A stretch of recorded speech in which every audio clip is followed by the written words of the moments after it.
मला नाही वाटत नशिबापेक्षा थोडं जास्त किंवा थोडंही कमी कोणाला मिळत असेल.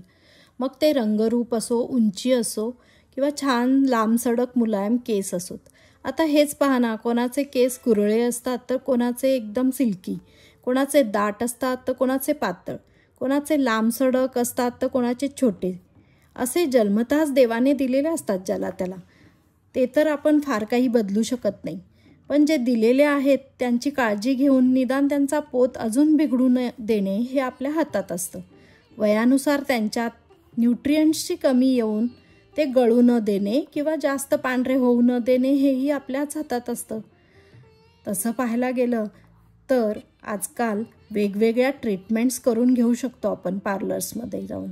पण त्यांचे रिझल्ट्स हे तात्पुरते असतात आणि ते खर्चिकही असतात. सो घरच्या घरी काही उपाय करू शकतो, जसे की नियमित ऑइलिंग करणे.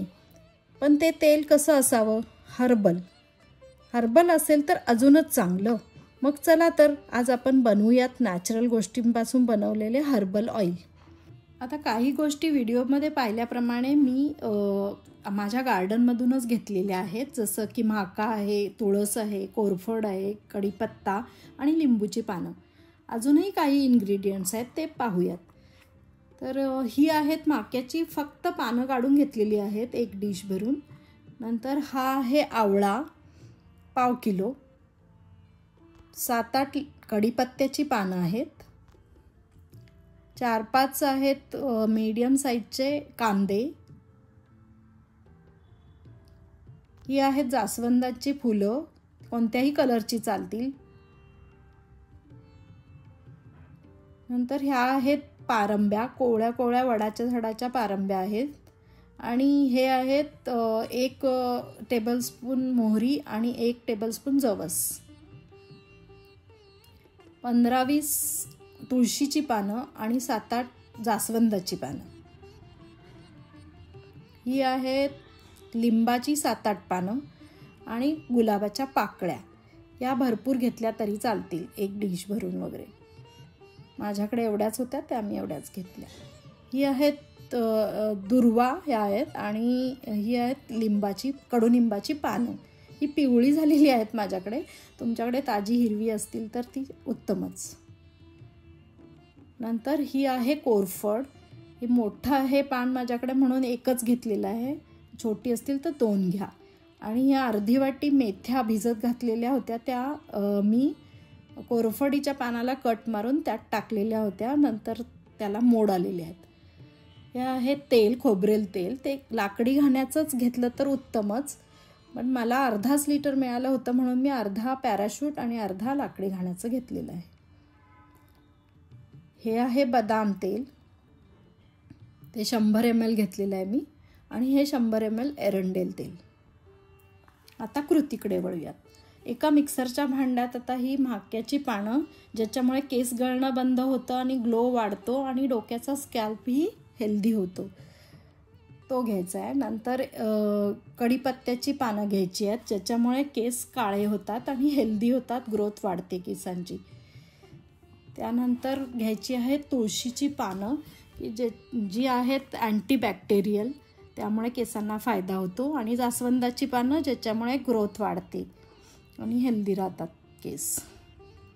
नंतर लिंबाची पानं घ्यायची आहेत, ज्याच्यामुळे केस चमकदार होतात. आणि गुलाबाच्या पाकळ्या, ज्याच्यामुळे स्मूदनिंग होतं केसांचं छान. नंतर घ्यायचे आहेत दुर्वा, ज्यांच्यात बरंच न्यूट्रिएंट आहेत आणि केस हेल्दियर होतात. आणि कडुनिंबाची पानं, ते सुद्धा अँटीबॅक्टेरियल आहेत म्हणून वापरायचे आहेत. डॅन्ड्रफ वगैरे होत नाही. त्यांची अशी ओबडधोबड मोठीशी अशी पेस्ट बनवून घ्यायची आहे आणि ती एका डिशमध्ये काढून घ्यायची आहे. ही अशी बनवायची, फार बारीक पेस्ट नाही करायची आपल्याला.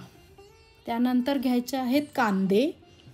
त्याच्यात सल्फर असतं, सालामध्ये तर जास्त प्रमाणात असतं म्हणून सालासहित घ्यायचं. त्याच्यामुळे ब्लड सर्क्युलेशन वाढतं आणि हेअरफॉल कमी होतो. आणि आवळेही घ्यायचे आहेत, त्याच्यात C विटॅमिन असतं आणि केस काळेही होतात. त्यांचीही ओबडधोबड अशी मोठी पेस्ट करून घ्यायची.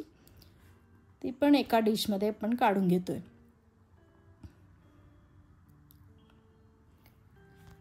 नंतर वडाच्या पारंब्या आहेत त्या घ्यायच्या आहेत आणि मोहरी आणि जवस. मोहरी ज्याच्यामुळे आपल्या केसांची शाईन वाढते, नंतर डोकेदुखीही होत नाही त्याच्यामुळे. जवस ज्याच्यामध्ये ओमेगा 3 आणि फॅटी ॲसिड असतं त्याच्यामुळे आर्द्रता टिकून राहते. आणि पारंब्या ज्या मजबूत असतात तसे केसही होतात आणि लांब वाढतात देखील. त्यांची अशी पावडर करून घ्यायची आहे. ती पण एका डिशमध्ये काढून घेतोय आपण. त्यानंतर घ्यायची आहे कोरफड आणि मेथ्या. मेथ्या ज्यांच्यामुळे आपला डॅन्ड्रफ कमी होतो आणि केसांना ॲज अ टॉनिक म्हणून आपण वापरतो या तेलामध्ये. त्यानंतर कोरफड ज्याच्यामुळे UV रेज पासून आपल्या केसांचं प्रोटेक्शनही होतं आणि कंडिशनिंगही होतं छान. तर याचे तुकडे करून मेथ्या आणि कोरफडीची पेस्ट बनवून घ्यायची आहे. याची पेस्टच बनते कारण कोरफडीमध्ये पाण्याचं प्रमाण असतं, त्यामुळे याला पर्याय नाही. ही सुद्धा एका डिशमध्ये काढून घेतोय आपण. त्यानंतर शेवटी राहिली जास्वंदाची फुलं. ही फुलं कशी छान ताजी टवटवीत दिसतात ना, तसे केसही व्हावेत ह्यासाठी आपण हे यूज करतोय. ग्रोथ सुद्धा वाढते, न्यूट्रियंट्स मिळतात. त्यांचे देठ वगैरे सगळे काढून कोणत्याही कलरची भरपूर प्रमाणात घ्यायची आहेत फुलं. आणि हा मेन इन्ग्रेडियंट आहे आपल्या तेलाचा. हे पहा, एवढ्या फुलांची ही वाटीभरच पेस्ट झालेली आहे.